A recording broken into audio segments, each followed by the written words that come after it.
Okay, thank you for coming to this interview. It is an honor to have you attend the Shanghai Forum 2013, and we are very much privileged, and especially your what is it, speech in the opening ceremony was excellent. Pleased to be with you. Yeah, and especially during your career, I just read your career path, and you have both in public side and private side, and also you just represented the United States, and also you got involved in the teaching position as well.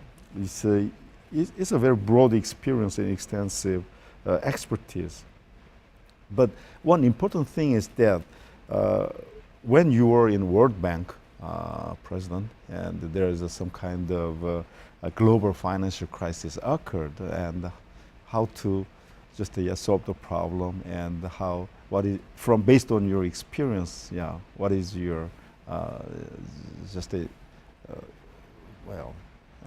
image of the change of the whole world trends, economic trends, and something like that, and what is your experience? Well, I came to the bank in the summer of 2007, Mm-hmm. and the bank was going through its own internal turmoil because the prior president had just been removed in a very difficult experience for the institution. So my first focus was on trying to get people back to work. Mm-hmm. And one of the judgments I made was that rather than spend endless time on internal issues, that the sooner we could focus people on the clients and the problems of developing countries, that would be the best motivational device for people, because I figured most had come because they were very interested in trying to help developing countries. Not long after I came, even before the financial crisis, we started to have the food price surge. So we really had a food and fuel crisis before we had a financial crisis. And I was pleased that we were able to work with non-governmental groups, humanitarian groups, and others, and to try to make the bank more flexible and move more quickly to be able to put in programs to deal with everything from seeds and fertilizers to basic food support. And I think that was important for the reputation and image of the bank, including with some civil society groups that might have been more skeptical of it as a long-term development institution. But it also showed what role the bank could play as a catalyst, helping to bring together some of the UN agencies, helping with private sector and groups, NGOs, and other aspects. So by the time that the financial crisis hit, this really was, I think, an opportunity as well as a challenge for the bank, because what we were oriented towards was to try to understand the needs of clients, and they were going to vary. For some, it may involve trade finance, and so IFC, the private sector arm of the World Bank, worked with banks to try to make sure that trade liquidity kept going forward.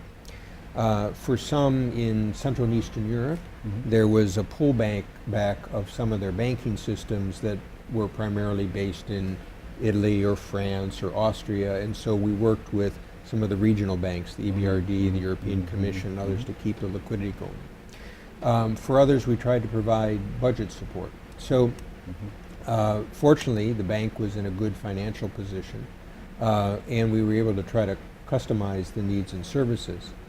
At the same time, in some ways, as Korea learned through its difficult experience in the 90s, many of the emerging market countries had actually better policies at the time of the financial crisis than some of the developed market countries.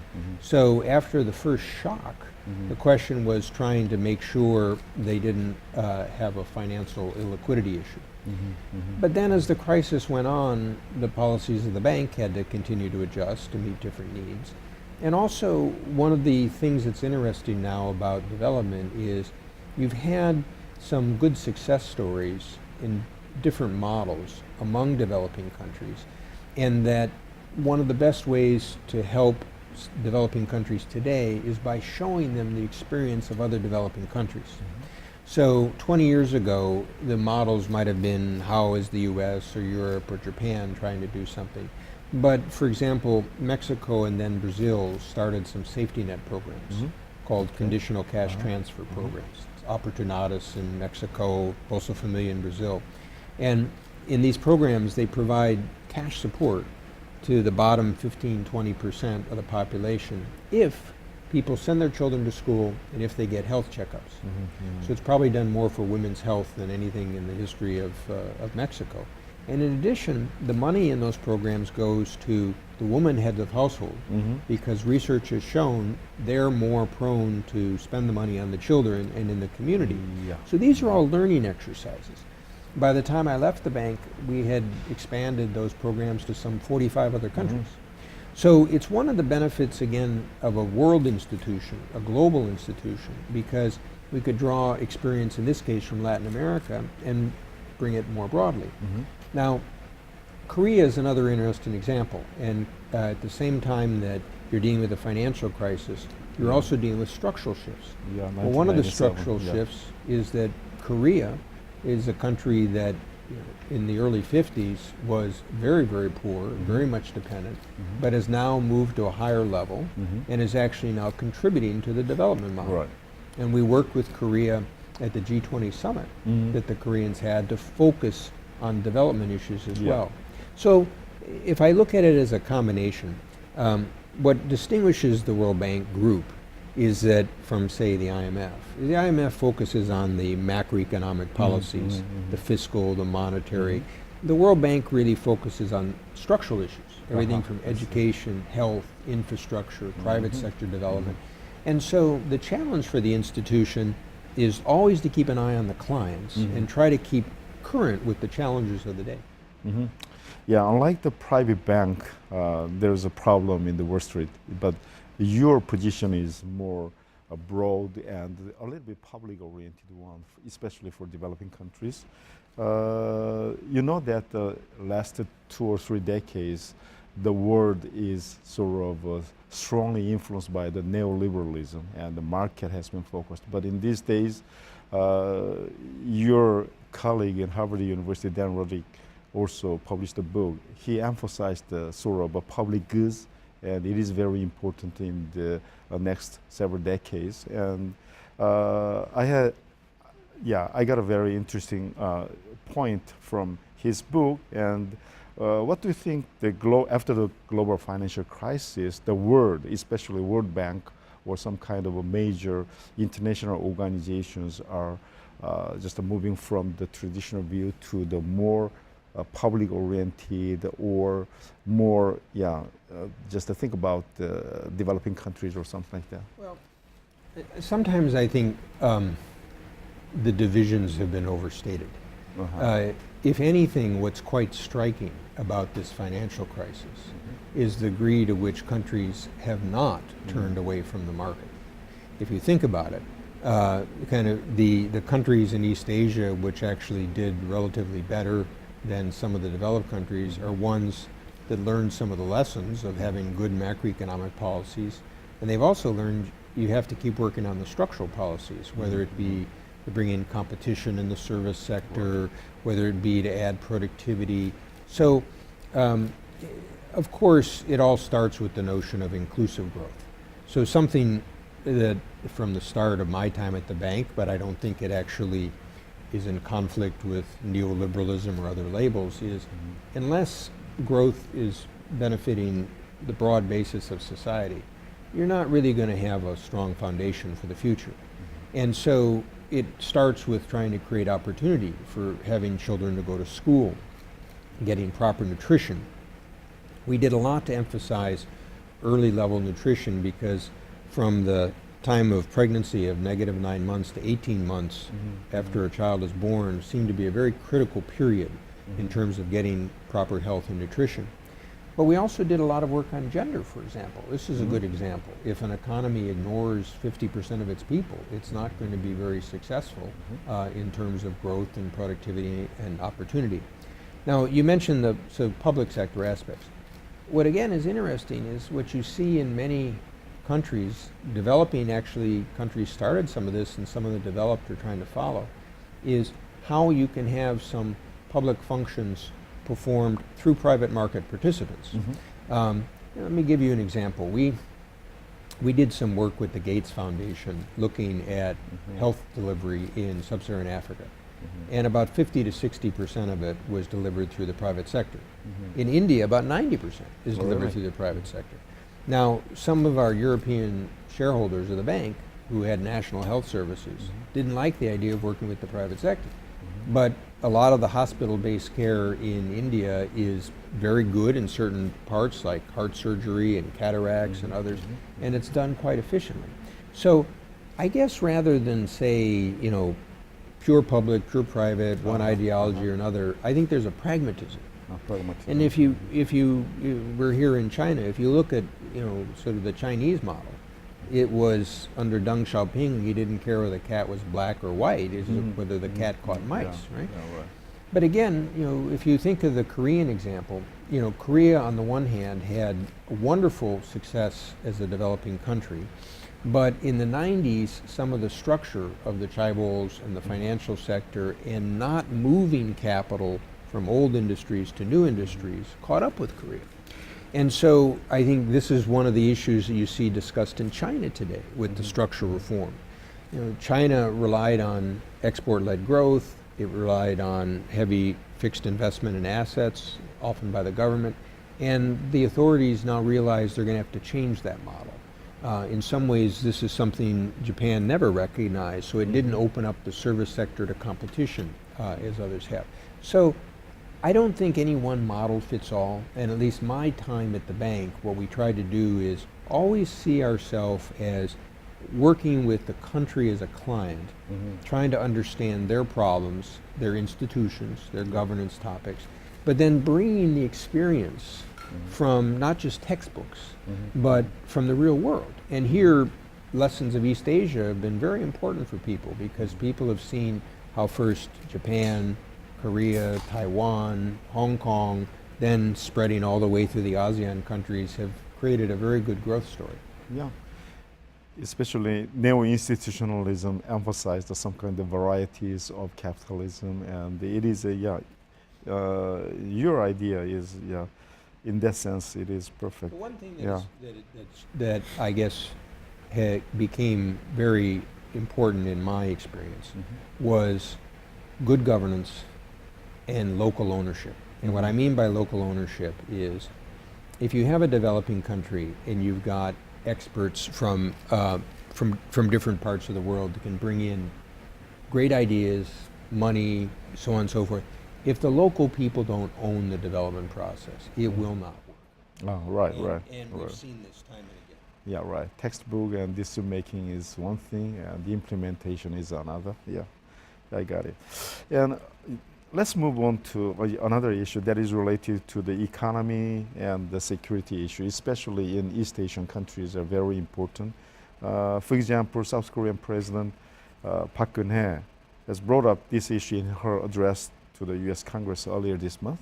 That is this region is suffering from the Asian paradox because we are very close in culture and economic in these kind of issues, but still very tense, very serious tension. Right, and also some kind of mistrust because of the historical reasons and something like that, and also because of the political populism, that kind of tension will be intensified. So, what do you think the most significant challenge for the new leaders? I think that last year and this year, China, Japan, South Korea, North Korea, we have new leaders. And what is your expectation, or what do you think? What element is most important one for the leaders in 4 countries?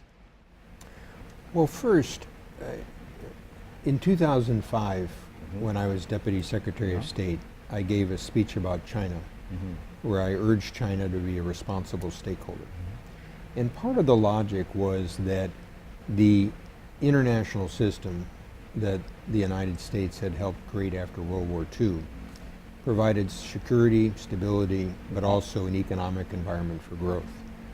And my point was that under Deng Xiaoping's leadership, China had used that system quite effectively with the hard work of the Chinese people to create incredible growth and opportunity.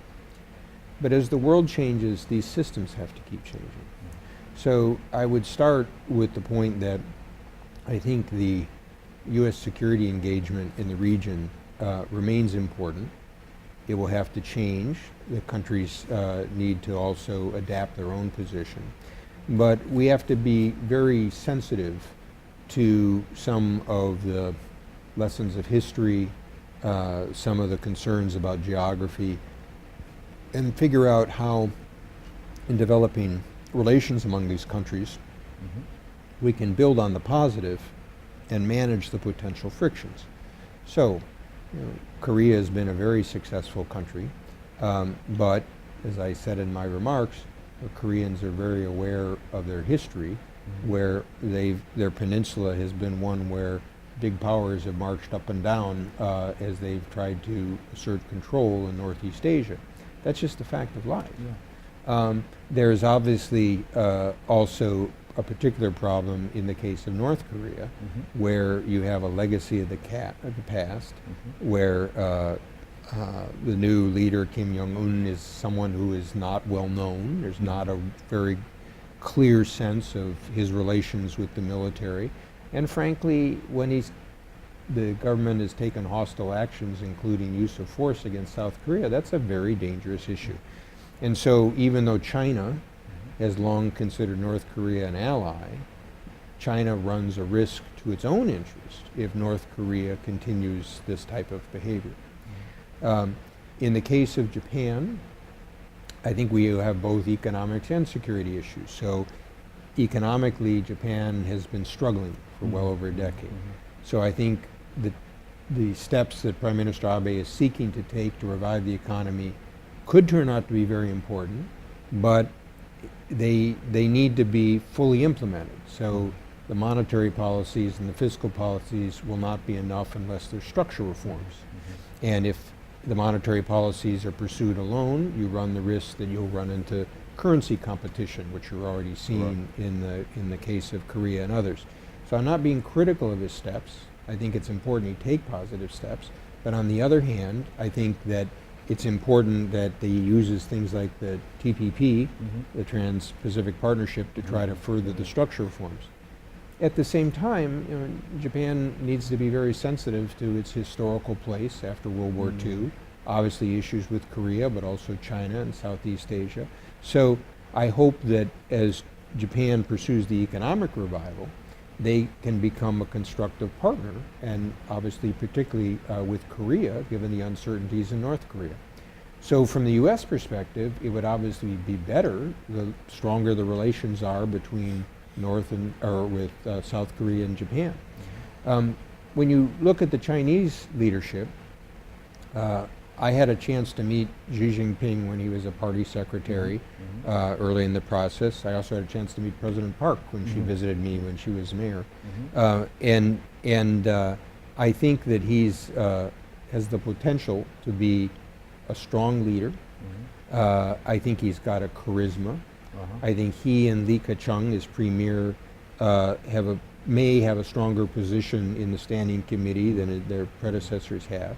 But they face this structural economic issues that I mentioned about changing the system. Going back to the World Bank did a China 2030 report with the Chinese looking at these structural changes. And it's a good example. You talk about ideologies. The World Bank has always had a very good brand in China because from the start with Deng Xiaoping and Robert McNamara, the Chinese used the bank as an analytical device, not just as a financing device. So I think that in Southeast Asia, the challenge will be that as China's power grows, it has to be very careful because more powerful countries can look threatening, whether they wish to or not. And so inevitably this will create a counter-reaction among countries, for example, in the ASEAN region. So there are a lot of common interests in maritime security, energy access, resource access, open skies and information, an overall sense of stability in the region. Historically, or at least for the past 60 or 70 years, the United States has been a key component of that. Yeah. I think it will continue to, but the question is now, for example, the complementary roles that Korea and Japan, other Southeast Asian countries will play, and whether China will rise in a way that serves its objective of peaceful development. But it may be a little bit complicated because you just emphasized China should be a more responsible stakeholder. Their role is important. But if it is too much, it may be against the U.S. interest or some kind of a G2 power. And Japan is also concerning about the uprise of the superpower of China. So the responsible stakeholder means that the cooperative or some kind of, for Koreans' point of view, the good relationship between China and United States and good relationship between China and Japan or the Japan and United States is very important. If some country is dominant and be a very superpower and very aggressive, and we are a very small country and we are very fragile. So in your perspective, responsible stakeholder, what kind of level and what kind of function they should take? Well, first off, I think in the economic area, if you look at many of China's policies in the crisis, even in the 97 crisis, have been constructive in the international system. There are challenges, whether they deal with currency policies or rebalancing of economies. I think the greater danger might be in the security area. And this actually suggests to me the need to try to deepen some of the discussions to understand where there are mutual interests and assessment of threats to those interests. One of the problems is that in the economic area, there's a rather rich network of ties, private, public, multilateral institutions. So there are challenges, but there's mechanisms to work them out. In the security area, in part because the People's Liberation Army of China reports to the Central Military Commission, which only has 1 or 2 civilians on it, you don't really have the same structure for a political military dialogue on these issues that you have on the economic side. And there's some discussion in China about creating a system be more like a national security council where you integrate the foreign policy, the defense policy, the economic policy. I think that would help in the process. Second, a point that I make in my discussions with Chinese colleagues is it goes back to the existing security system. The U.S. is an alliance partner of Korea, Japan, the Philippines, Thailand, and it has other relationships, for example, with Singapore. Australia is another alliance partner. Because of that, U.S. Perspectives on China are not simply a bilateral issue. In other words, how China relates to South Korea and Japan and the others will inevitably affect U.S. relations with China. Now, that may seem odd to the Chinese. They may say, well, why are you focusing on another country? But it's important to understand that those alliance relationships provide a stability in the system. And on the other hand, when a country like North Korea says it wants to end the 1953 armistice, or when it threatens South Korea and the United States and develops nuclear weapons and ballistic missiles, China has to understand that there will be responses with things that China may prefer didn't happen, such as missile defense capabilities because of the threat. So again, I think there are commonalities of interest, and it starts with security stability.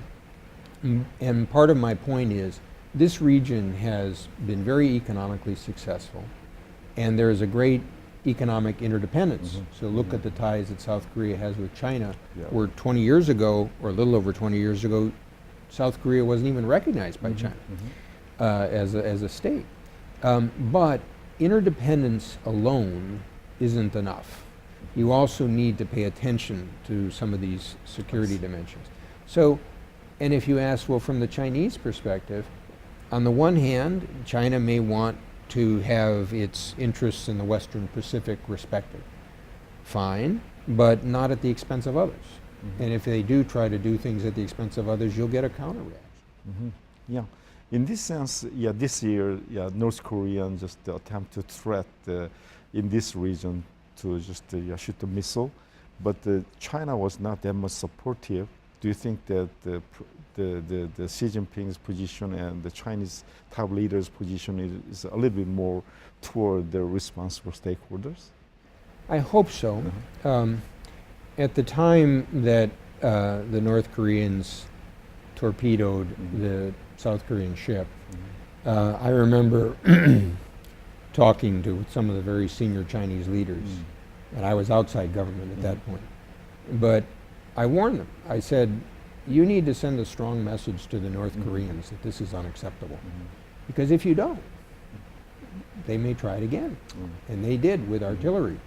And I said to the Chinese, look, if this were a US ship or a Chinese ship, I'm not sure either of us would have been so disciplined as South Korea was not to react. Now, I think the Chinese have learned a lesson from that. However, to understand the Chinese position, one also needs to recognize they have a complicated relationship with North Korea. It's an ally. They're not sure how effective their leverage is. If they pulled out all their economic support, might they create an instability? So I think the Chinese are also struggling to find their way with North Korea. And as you know, Korean people, whether North or South, are very independent people. And I don't think the North Koreans want to be told by Beijing what to do either. So I think this is where what I've tried to actually encourage is a deeper dialogue of China with South Korea, the US, and others, not to gang up on North Korea, but to try to deal with some of these uncertainties. See, there's a bit of a history with this. When Korea hosted the APEC meeting in, I think, 1991 or 2, Korea didn't have official diplomatic relations with China, and the United States worked with Korea to bring China, Taiwan, and Hong Kong into APEC. So I think there's, from my experience with this, I think that was a very important step because it started to get China and South Korea to also have a deeper dialogue, and that's important for future stability. Good. Okay, let's move on to the economic issues, but yeah, related to this, just the East Asian region. You served as a U.S. trade representative between 2001 to 2005. And China, Japan, and Korea, we have a very closely interrelated in economic sense, but still, we've achieved some kind of free trade agreement with Chile or EU and the United States. But still, there are some kind of, even though the interrelationship is much, much higher, but still we are struggling to just agreed free trade agreement between China, Japan, and Korea. So as you mentioned that we are trying to make some kind of a free trade region, just like NAFTA or EU or something like that. But still, there's some kind of conflict. For example, Japan is focusing on the Trans-Pacific Partnership, and China is emphasizing regional comprehensive economic partnership or something like that. So what is your expectation, or what do you think is more promising or desirable, in terms of FTA between three countries? Well, let me start with this. I know there's always an anxiety in South Korea, and it's part for the reason you mentioned, because you think of yourself as a small country among bigger neighbors. In reality, South Korea is now one of the top 10 economies in the world. It's a member of the G20, and I compliment Korea for this. You described it as a middle-ranked power, perhaps, but its influence is expanding in a series of areas, and that's a complement to what Korea has achieved. Similarly on trade, I would have never expected 10 years ago that South Korea would take the steps to open up to negotiate a free trade agreement with the United States. But it did. And I'll tell you what was actually very important. This shows the role of individuals. The Korean trade minister at that time, Hyun Kim, had served in the WTO, he'd studied in the United States. He was a very forceful, pushy individual to get this done. And if he hadn't been trade minister, I don't think it would have ever gotten done. And it was something that was worked across different administrations in Korea. Because you negotiated that agreement with the U.S., then the EU came in. And so you now have free trade agreements with the EU and the U.S., which is pretty impressive. And in fact, when people ask me about the transatlantic trade agreement, I say, why don't you start by looking at the agreement that the U.S. did with Korea and that the EU did with Korea and say, well, maybe that could be the baseline of shared provisions and then figure out above it. So let's not underestimate what Korea has achieved. But I also think you make an important point. Given the stage of development in Korea and some of the other regional issues, one can't stop worrying about the competitiveness in the position. In that context, I think TPP is something that, first off, is a long way from completion. So one of the challenges for the United States is whether the rhetoric will be matched by action. I hope it will be, but as Korea knows, the Obama administration took a long time to get the Korean, the Colombian, and the Panama Free Trade Agreement through. It was actually pushed by the Republicans in Congress to do it, and I'm pleased they did. So in the second term, I hope they will focus on these issues, but so far, while the chapters have been drafted of 27 or 29 chapters, they haven't really faced the tough decisions. Japan joining into this negotiation will make it, in some ways, much more important, but also more difficult to get done. But I think there's an opportunity to help the Japanese undertake the structural reforms that they need to do. So I think, while I support the TPP, I think that the challenge will be to actually make it a true liberalizing event, and then to connect it with other agreements. So what I also, when I was trade representative, we did bilateral FTAs, regional, but also stressed the global. And I think it's very important for the United States as a major world economy to also look to see whether, if we can't get the Doha round done, there's agreements in things like services and a digital information accord to build on IT, the first information technology accord. There's a trade facilitation agreement. There's something for the least developed countries to show that the global system is also engaged. Similarly, I think it's important for the United States to continue to engage China on trade. And I would do so first by finding those elements of China's structural reforms, such as opening up the service sector, that you could advance through bilateral efforts or bring them into the global level as well. So I think the challenge here is the U.S. has partly pursued the TPP because it believed those countries would be willing to have higher level standards. And frankly, the U.S.-Korea FTA already has higher level standards. So if Korea wished to be part of this process, I imagine that it could. But you have to decide your own politics of taking on those issues.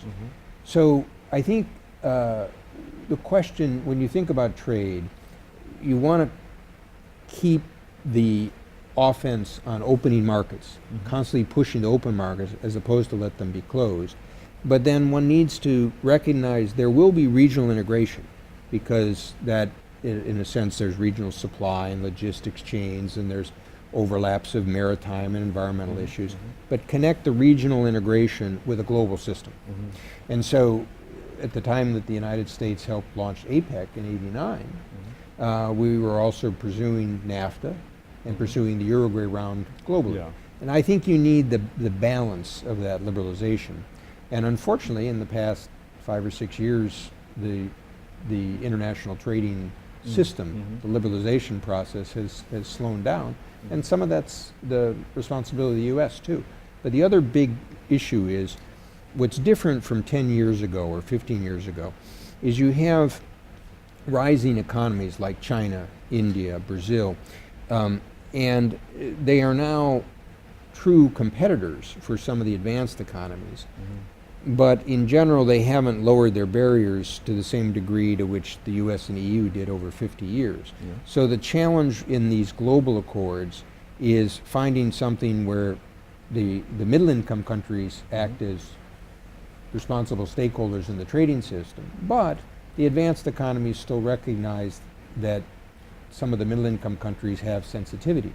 About 80% of the people living under $2 a day are still in so-called middle income countries. Yeah, and I'm just concerning about this kind of free trade agreement between China, Korea, and Japan. One stumbling block may be some kind of public sentiment, for example, the historical interpretation or something like this. So not simply based on the economic reasons, but based on some other social and political reasons. People use free trade agreement to cover lots of different types of agreements. So when the U.S. does free trade agreements, as Korea knows, they're very comprehensive. They include all manufactured goods. They try to include all agriculture, although there was an exception for rice. They include intellectual property. They include investment. So a lot of the so-called free trade agreements that you see in the region are of modest quality. They will open up some goods, but not other goods. And as for the politics of this, I don't know enough to know how this is affecting the negotiations. I wouldn't be surprised if it did. And therefore, if those negotiations slow, it's again all the more reason to try to make sure that the global system stays healthy. Okay, because we are running out of time, I'd like to ask you the China-U.S. relationship and Japan-U.S. relationship, especially in terms of dealing with North Korea or the Korean Peninsular issue. And what is your just idea and what it should be between North Korea, the China and U.S. relationship and Japan and U.S. relationship, especially one very conspicuous feature that pops up in not only with the North Korea but also with the South Korea, where the public sentiment is not so good against the Japanese prime minister or politicians. And interestingly enough, the North Korean position, they do not want to appear in the six-party just a dialogue. Instead, they want to knock the doors individually. For example, they just called the Japanese political leaders, and also they try to just contact with the United States. And probably it is their strategy. But from South Koreans' point of view, still very, very unstable and fragile in terms of the security issues, and also we are very keen interest between the relationship China and United States, and how much United States still support for Japanese a little bit ultra sort of right position or populist tendency. Well, I would start out not with China or with Japan, but I'd start out with the Republic of Korea. I think the key relationship there is the U.S. alliance and partnership with South Korea. And in that sense, the FTA is good because it combines the security relationship with a strong 60 years this year. Economic relationship. My father fought in the Korean War. Thank you. I think the starting point is that there needs to be a very close alignment of the U.S.-South Korean sharing of information, perspectives, and how to deal with the North. And I believe there is. I think that's the U.S. has tried. As you know, South Korea's position has somewhat changed depending on the presidents over time, but the United States has tried to be a good, consistent partner. Second, in terms of Japan, it obviously it's in the U.S. interest to have Japan and South Korea be better partners. And I think the U.S. has been pretty clear about not being patient with Japanese revisionism of history. And indeed, I think in 2005, when there was an early comment by the Japanese about the comfort women, there was a resolution passed by the U.S. Congress, very, very critical. And so for those in Japan who are worried about this, they can partly point to the fact that the U.S. thinks that this is a mistake, as well as being historically false. I don't think that most Japanese reflect that arch-nationalist view. I think it's probably a rather small group, and it affects the politics and others. But I think it's very important for Japan, as well as others in the region, to face kind of their histories. Then in terms of China, I think that South Korea and the United States have an interest in trying to see if China can, at a minimum, try to pull back the North Koreans from threatening actions and try to set them on the path of some reform. So when I had my strategic dialogues with Dai Bingguo, the Chinese counterpart, in 2005 and 6, I made the point that the United States would be content if North Korea looked like China. How can the Chinese object to that? But these are the types of things that I think whenever the U.S. works with China on North Korea, it's very important that it have total information sharing with South Korea as well.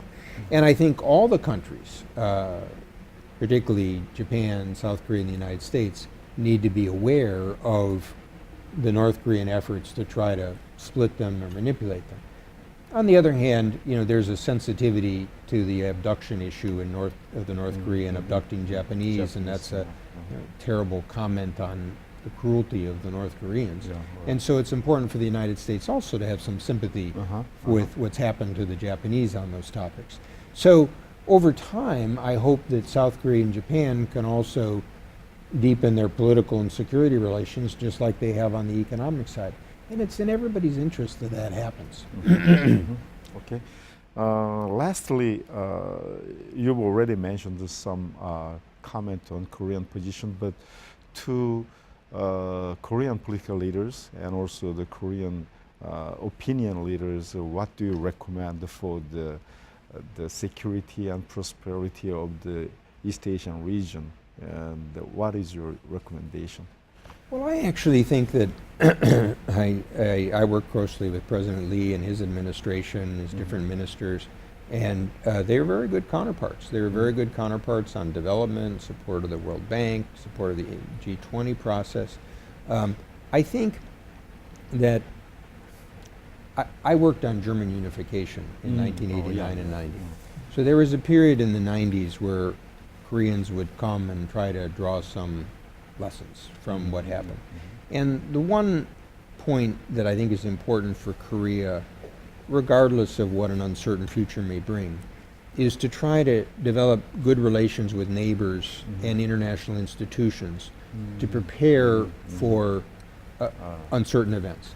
Because I watch with Germany, and even after 40 years of close alliance and European ties, there were still great stresses and strains.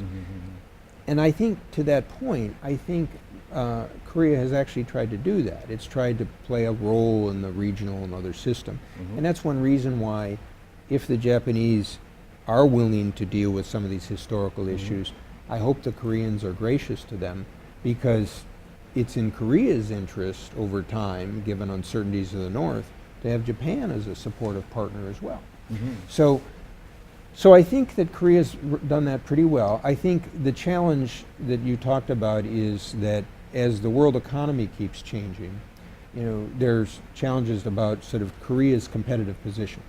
And one of the things that I observed when I was in Korea last autumn was some of the tensions about continuing to make structural changes and be competitive.